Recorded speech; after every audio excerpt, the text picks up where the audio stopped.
Hello friends, we continue to follow the long-awaited good news from the front in Ukraine as the armed forces of Ukraine continue to advance on the Vuhledar direction. Today we are witnessing a general advancement of 6 kilometers in length and 25 kilometers in width. Please like and subscribe to our channel and click the bell icon to stay updated on all the latest news. Today, the liberation of the towns of Novodarivka and Levadne has been confirmed.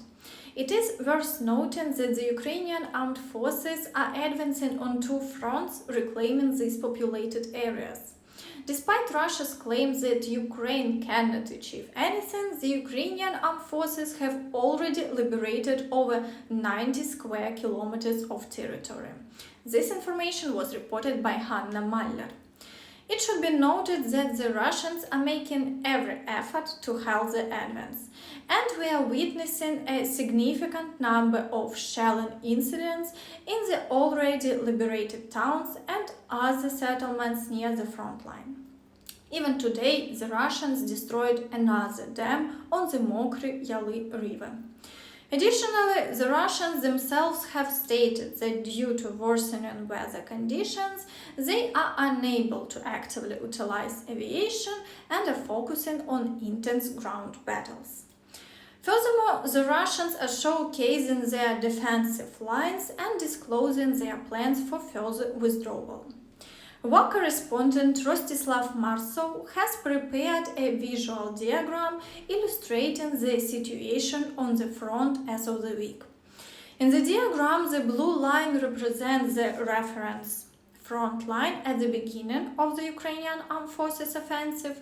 The red line indicates the potential line of imminent combat, and the green line indicates the potential next defensive line in the event of a retreat by our forces. The purple line running alongside the red dots signifies the Surovikin line, Russian fortification. According to the author, the adversary still faces many trials and the front line will not be easily destroyed. Earlier we mentioned that Rivnopil is unlikely to hold out for long and will likely be liberated by the Ukrainian armed forces. The situation in the Zaporizhia direction has stabilized.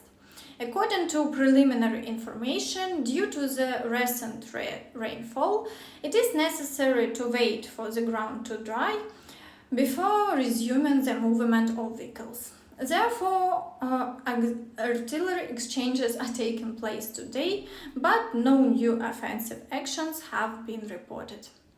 It is worth noting that Russia claims to have regained control of the settlement of Lobkove, but the Ukrainian side refuted this information yesterday and provided evidence that the settlement remains under the control of the Ukrainian armed forces. According to Russia's announcement, the Ukrainian armed forces have reportedly advanced and breached Russian defenses in the area near Orikhovo, approaching Tokmak at a distance of almost 20 kilometers. There is approximately 15 kilometers left to reach the city itself. Furthermore, after Tokmak, there is a direct road leading to Melitopol, which is about 64 kilometers away. Speculators suggest that armored vehicles could cover this distance in 4 or 5 hours.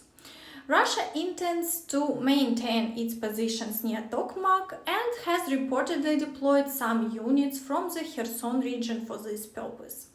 It is important to note that these reports haven't been officially confirmed yet, so we need to await further information for verification.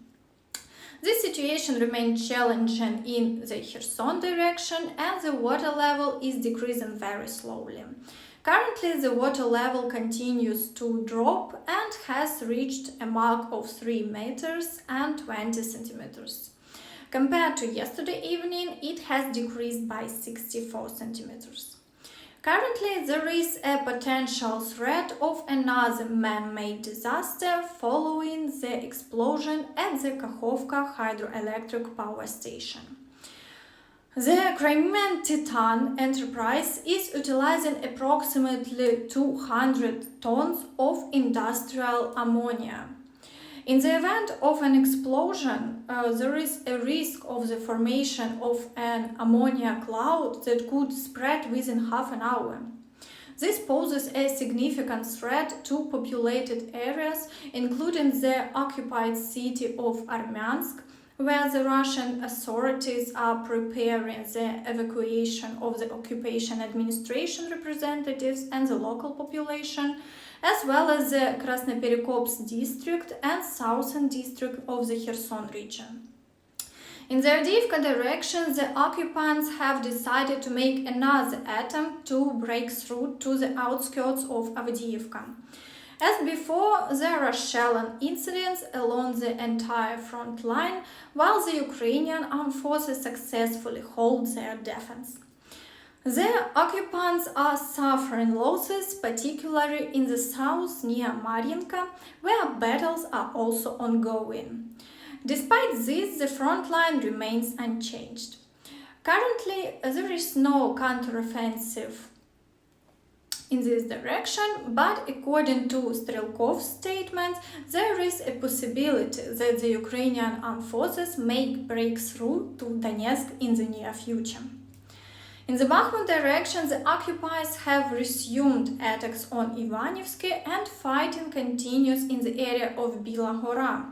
The Ukrainian armed forces report new, albeit minor, advancements in the vicinity of Verkhivka. However, the front line remains unchanged for now, so we are awaiting confirmation of this information. Cherevati commented on today's situation around Bakhmut, stating that the defense forces are advancing at a distance of 250 to 700 meters, depending on the sector. The enemy continues to make unsuccessful attempts to counterattack. The Lugansk direction remains the most stable along the entire front line. In the area of Dvorichna, the occupiers continue shelling, but no significant activity is being reported. The number of shelling incidents in the area of Svatovo is decreasing, and there are no reports of new offensive actions. Similarly, in the area of Kremenna, there are no reports of shelling or offensive activities today. It appears that the Russian forces are conserving ammunition and manpower to potentially counter the advance of the Ukrainian armed forces in future. In the Siversky direction, fighting continues in the area of Bilohorivka, accompanied by shelling. The Ukrainian armed forces are successfully holding their defense and the front line remains unchanged. Additionally, it has been reported today that the Ukrainian armed forces have managed to eliminate an additional 540 Russian personnel. The situation in the Belgorod region remains stable. Russian armed formations report artillery shelling along the entire front line, but there is currently no significant activity or heavy strikes observed. Overall, the situation can be considered stable in this area. In turn, the Russians continue to shell the Sumy and Kharkiv region relentlessly. However, Russian analysts are starting to acknowledge the truth that the front is beginning to crumble and provocations are being repeated in the Kharkiv region.